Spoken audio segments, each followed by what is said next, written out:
It is an absolute honour and a privilege to have the ability, as the leader of the New Zealand Labour Party, to form a government for all New Zealanders.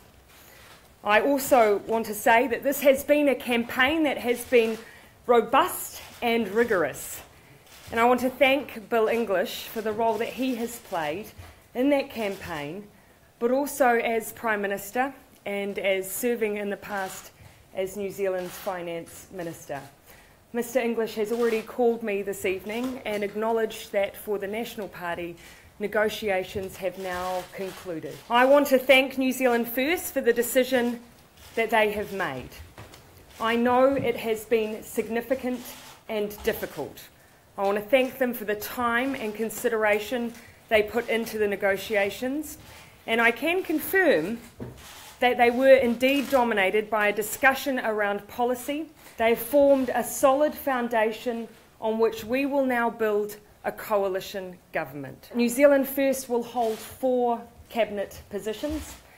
They will also have 1 parliamentary undersecretary. Mr Peters has been offered the role. As you've heard earlier tonight, he is still considering whether or not he will take that role. It is my intention that over the next 24 hours, we will conclude the final remaining areas of our agreement that need to be completed for both respective parties. Also, tomorrow afternoon, the New Zealand Labour Party will hold a caucus that will enable us to carry out an election for cabinet positions for Labour.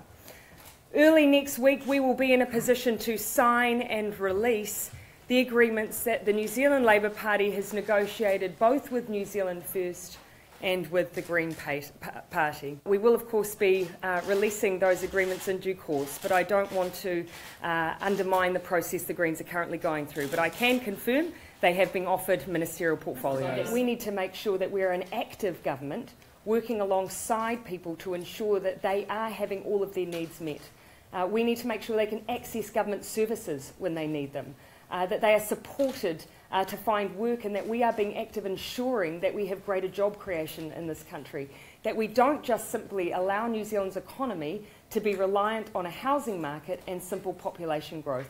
We're ambitious that our economy can do better. We all agreed that there is a housing crisis. We all agreed there was a role for the state to play, and we all agree we need to build that scale of houses. So yes, that is what we remain committed to. We've had a policy for some time that when it comes to critical infrastructure, when it comes to existing housing, that we needed to take a much more proactive effort to curb foreign ownership, and that remains the case. Every single party agreed that in New Zealand our rivers are dying.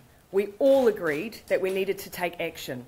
The methodology we wanted to use differed in some areas, but you'll see from the policies, the agreements that we release and the policies within them, that we've found a path forward collectively. I'm very comfortable that we have focused on the end outcomes that Labour has always wanted to achieve, be it clean waterways, be it more housing, be it focusing on issues like child poverty. On each of the principles we've campaigned on, we've stuck to it.